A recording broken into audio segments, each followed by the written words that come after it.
어떤 부인이 인터넷에 이런 글을 올렸어요. 좋은 소식. 결혼하고 처음으로 남편이 꽃을 들고 들어왔다네.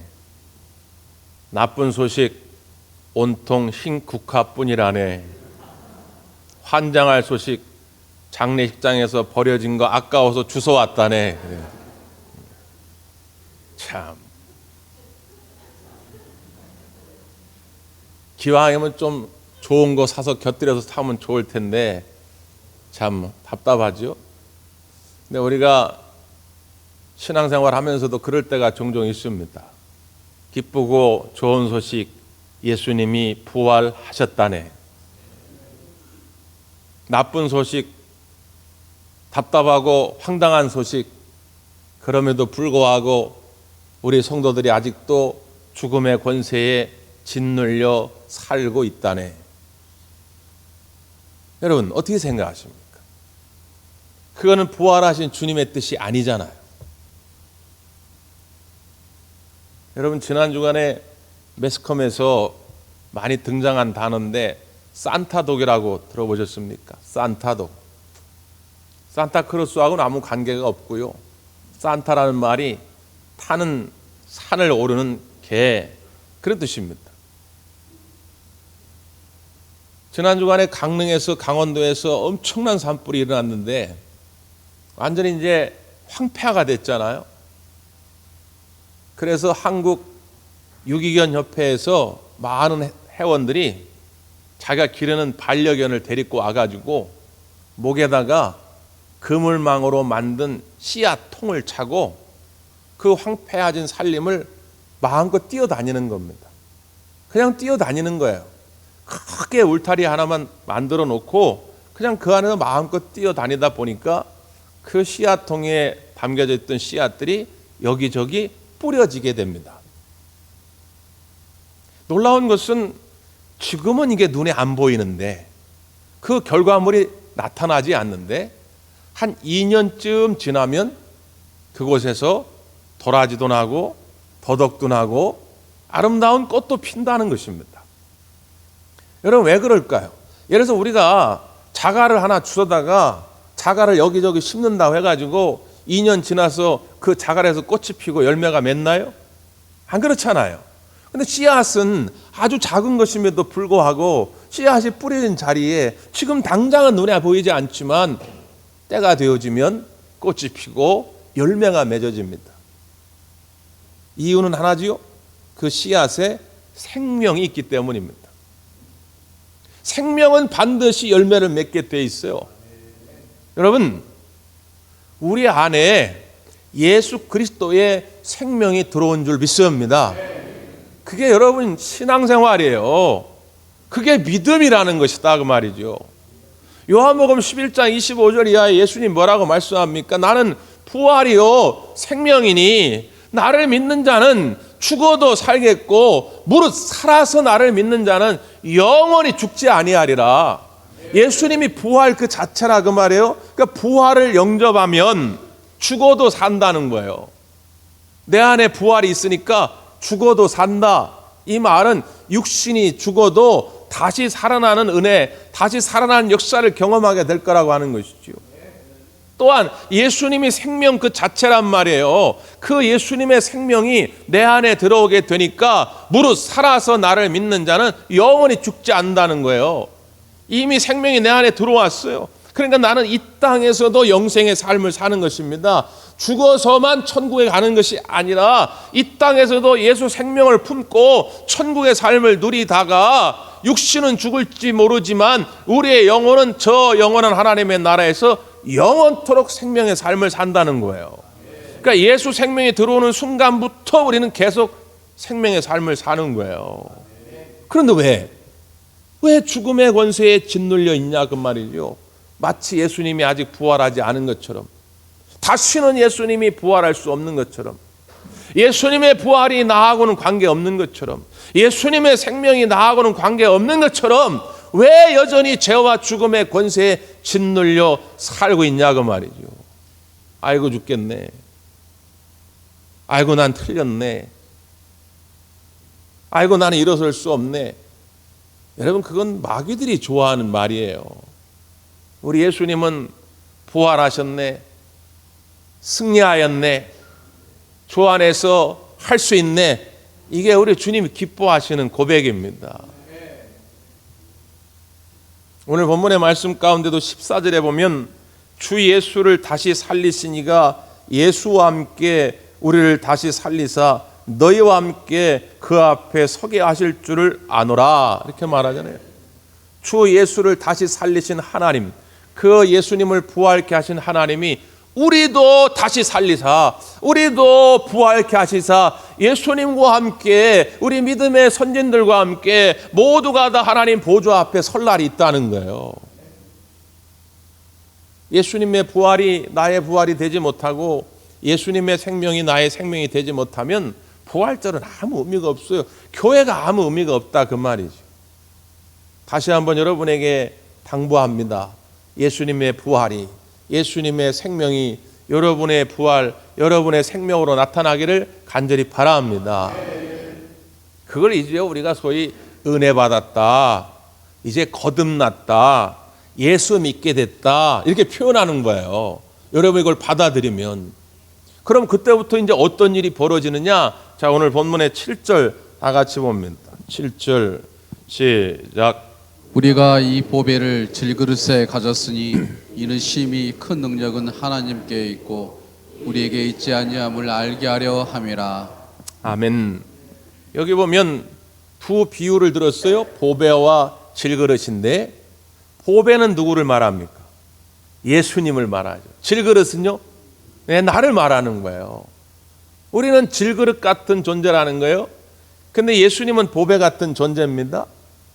왜 이렇게 비유를 했을까요? 두 가지 면이 있어요. 하나는 뭐냐면 우리의 겸손함을 위해서입니다. 우리는 질그릇 같은 존재예요. 그 뒤에 뭐라고 되어 있습니까? 이는 심히 큰 능력은 하나님께 있고 우리에게 있지 아니함을 알게 하려 함이라. 큰 능력이 누구한테 있어요? 하나님께 있어요. 우리에게 있는 게 아니에요. 근데 쉽게 낙심하는 분들의 특징이 뭐냐? 능력이 자기한테인 줄 알아요. 그러니까 내 능력으로 안 되니까 절망하는 것이거든요. 능력이 여러분한테 있지 않아요. 큰 능력은 누구한테 있어요? 하나님께 있어요. 그러니까 우리는 질그릇 같은 존재임을 시인해야 돼요. 인정해야 한단 말이죠. 아동작가 정채봉 선생님의 세상에서 가장 짧은 동화라는 제목의 책이 있어요. 아주 짧은 동화 이야기입니다. 세탁소에 새로운 옷걸이가 들어와요. 거기 기존에 있던 헌 옷걸이, 선배죠. 이 새 옷걸이한테 이런 말을 합니다. 야, 네가 옷걸이임을 잊지 마라.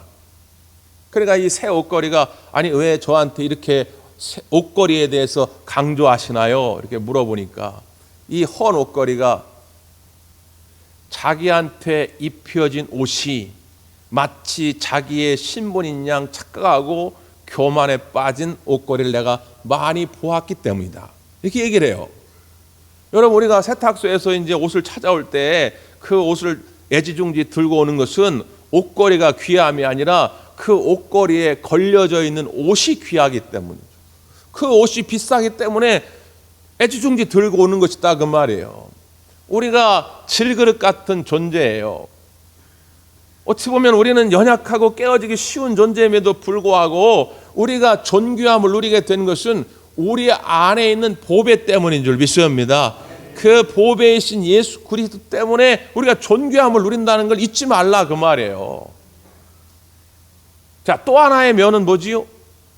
그러면 우리가 질그릇 같은 존재이므로 겸손해야 하는데 그렇다고 맨날 의기소침하게 살아가라, 그런 얘기냐? 아니다, 그 말이에요.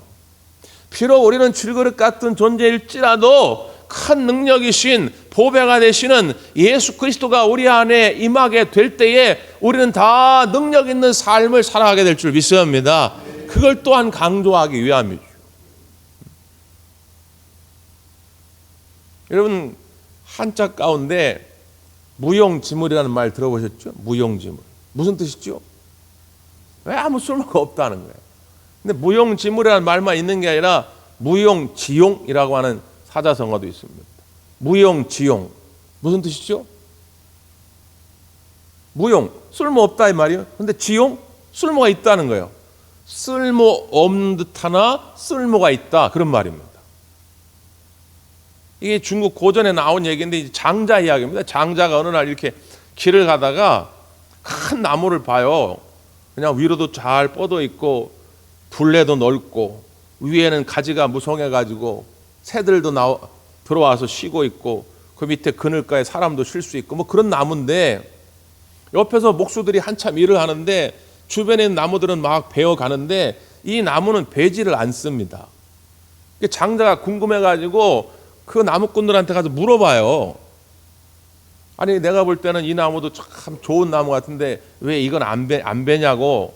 그러니까 거기 나무를 베고 있던 사람들이 하는 이야기가, 저 나무는 가지고 가봤자 배를 만들자니 물이 금방 새고 집에 가구를 만들자니 내구성이 약해서 금방 망가지고 창 같은 걸 만들자니 기름이 먹질 않고 저거 아무짝에도 쓸모가 없는 나무입니다.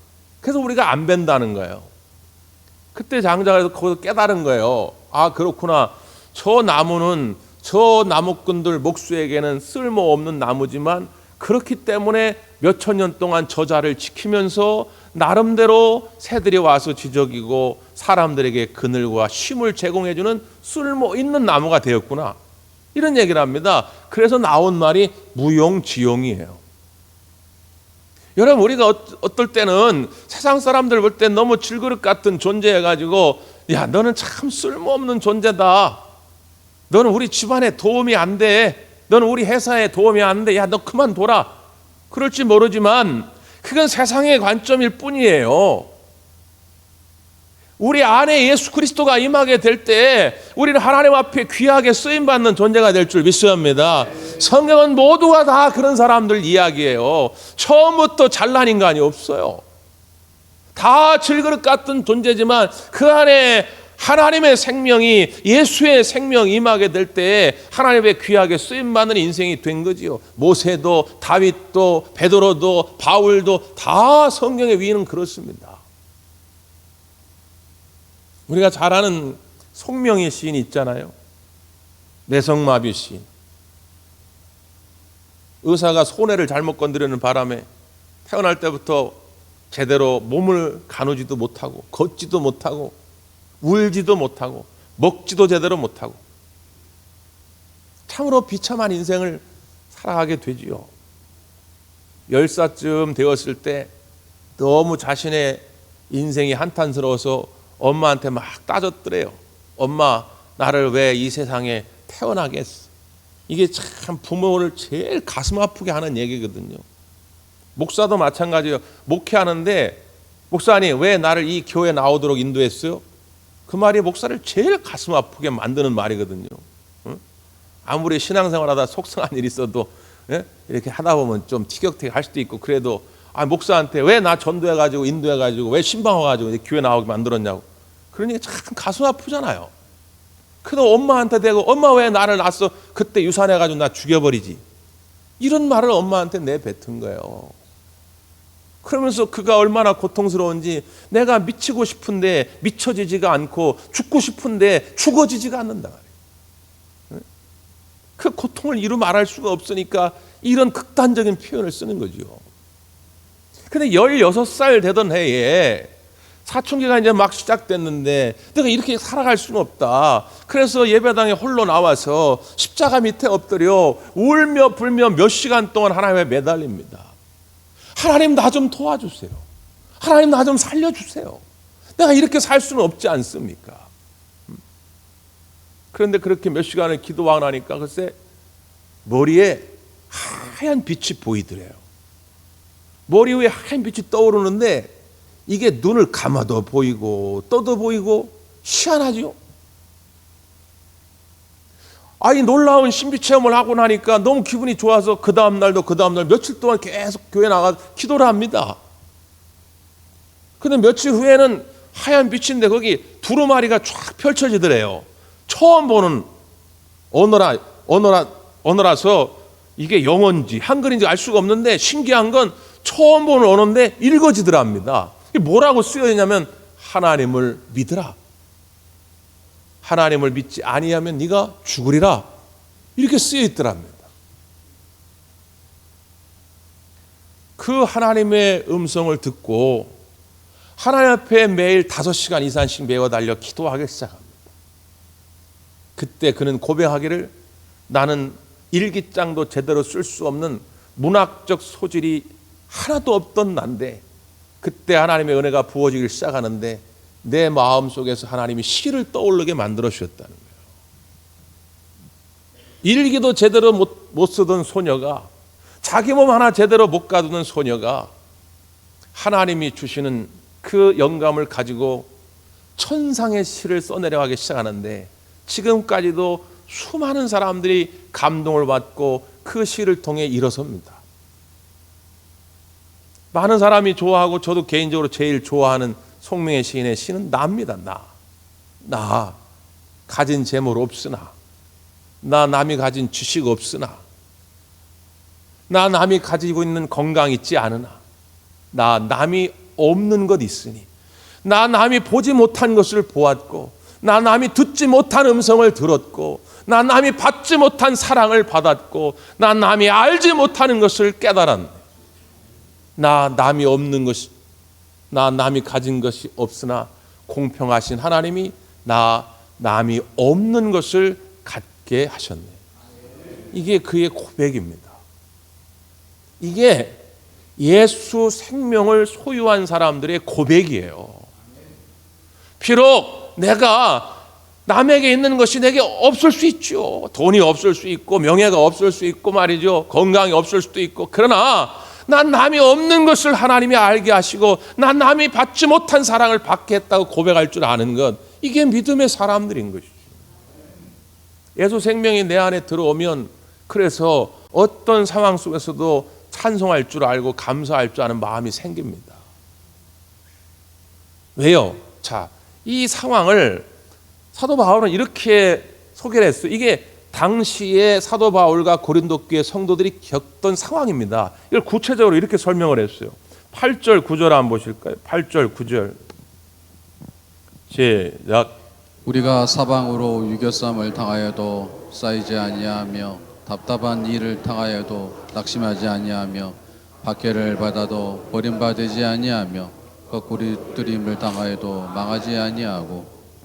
네 가지의 경우를 얘기했죠. 첫째는요, 사방으로 우겨쌈을 당하여도, 동서남북으로 쌓여진 것처럼 느껴질 때가 있단 말이에요. 도망갈 길이 전혀 없어요. 그럼에도 쌓이지 아니한다. 여러분, 이 신비를 아시겠습니까? 분명히 동서남북으로 다 쌓여져 있어요. 사람들은 다 얘기합니다. 야, 이제는 끝났어. 빠져나갈 길이 없어. 근데 나는 쌓이지 않는다는 거예요. 왜요? 예수 생명이 내 안에 있으니까. 내가 곧 길이요 진리요 생명이니 나로 말미암지 않고는 아버지께로 올 자가 없느니라. 주님 말씀하시죠. 예수님이 길이다 그 말이에요. 사방은 막혔어도 예수님을 따라가면 길이 열릴 줄 믿습니다. 그 다음에 뭐라고 말합니까? 답답한 일을 당하여도 낙심하지 않는다는 거예요. 답답한 일이 없다는 게 아닙니다. 있을 수 있어요. 예수 생명을 받아들였는데도 불구하고 답답한 일이 있어요. 그래도 낙심하지 않는다는 거예요. 이 문제의 해답도 예수님이 가지고 있다는 확신을 가지고 있기 때문에 낙심하지 않는다. 박해를 받아도 버림받지 않는다. 때로는 예수 믿는 이유 때문에 박해를 당할 수도 있어요. 그러나 예수님으로부터, 하나님으로부터 버림받은 인생 되지 않는다는 거예요. 하나님이 다시 이렇게 세워주시고 하나님의 귀한 일에 사용할 줄 믿습니다. 거꾸로 트림을 당하여도 망하지 아니한다는 거예요. 완전히 그냥 뒤집어 엎어버렸어요. 나의 모든 살림살이를 악한 권세가 와서 뒤집어 엎는다 할지라도 나는 망하지 않는다는 거예요. 우리 주님이 다시 부활케 하시고 다시 회복시켜 주실 줄 믿습니다. 네? 믿음은 그걸 보는 거예요. 열왕기하 6장에 보면 아람 나라와 이스라엘의 전투의 이야기가 나오죠. 아람 나라 왕이 여러 번 작전을 세웁니다. 이스라엘 왕이 어디로 간다 그러면 미리 가서 매복해 있다가 공격하려고 작전을 세우는데 번번이 실패해요. 분명히 왕과 그 측근들 몇 명만 아는 작전인데 가보면 어떻게 알고 이스라엘 왕은 원래 오던 길이 아니라 딴 길로 가고 다른 데로 피신해버리고 말이죠. 아람 나라 왕이 화가 나가지고는 신하들을 불러 모았어요. 야, 아무래도 우리 안에 스파이가 있는 것 같단 말이에요. 그렇지 않으면 우리가 은밀하게 군사작전을 세웠는데 어떻게 저렇게 이스라엘 왕이 번번이 알고 도망을 치냔 말이지. 빨리 말하라. 어떤 놈이 스파이냐 말이지. 그런데 신하 한 사람이 그런 얘기를 합니다. 폐하, 그게 아니고 저 이스라엘에는 엘리사라고 하는 위대한 선지자가 있는데 이 엘리사라고 하는 선지자가 하나님의 도움을 받아가지고 번번이 이스라엘 왕을 저렇게 살려주나이다. 그러니까 이 아람 왕이 그래? 그럼 당장 그 엘리사를 잡으러 가자. 그 엘리사 어딨냐? 지금 도단성에 있나이다. 그럼 당장 가자. 그래가지고 밤새도록 엘리사 몰래 도단성을 아람 군사들이 다 에워쌉니다. 아침에 엘리사 사환이 일어나가지고 보니까 개떼같이 그냥 그 아람 군사들이 꽉 차 있는 거예요. 빠져나갈 구멍이 없는 거예요. 이제 우린 다 죽었구나. 그래가지고 엘리사한테 와서 주인님, 우린 어떻게 하면 좋습니까? 우린 다 죽었나이다. 이게 딱 믿음 없는 사람들의 하는 이야기예요. 네? 여러분, 예수 생명을 소유한 믿음의 용사들이 해서는 안 되는 말이다, 그 말이에요. 이런 말은 여러분하고 어울리지 않아요. 그러니까 엘리사 선지자가 야, 걱정하지 마라. 저들보다 우리와 함께하는 자가 훨씬 많다. 그러면서 사환을 붙들고 엘리사 선지자가 기도합니다. 하나님, 이 사환의 이 청년의 눈을 열어 보게 하소서. 그때에 이 청년의 눈이, 사환의 눈이 열려지는 거예요. 그래서 다시 보니까 분명히 아까 안 보였는데 다시 보니까 불말과 불병거들이 엘리사를 다 에워싸고 지키고 있더라, 그 말이에요. 육의 눈으로는 볼 때는 안 보였는데 다시 하나님이 그 눈을 열게 하니까 저 아람 나라 군사보다 훨씬 많은 천군 천사들이 도단성을 지키고 엘리사 선자를 지키고 있더라, 그 말입니다. 믿음의 사람은 늘 이걸 볼 줄 알아야 됩니다. 여러분의 삶을 힘들게 하는 그 어떤 것이 있다 할지라도 그거보다 몇 배, 몇 천 배 이상으로 하나님의 능력이 여러분 가운데 임할 줄 믿습니다. 그 하나님의 능력을 의지하면서 늘 승리하시기를 간절히 바랍니다. 기도하겠습니다.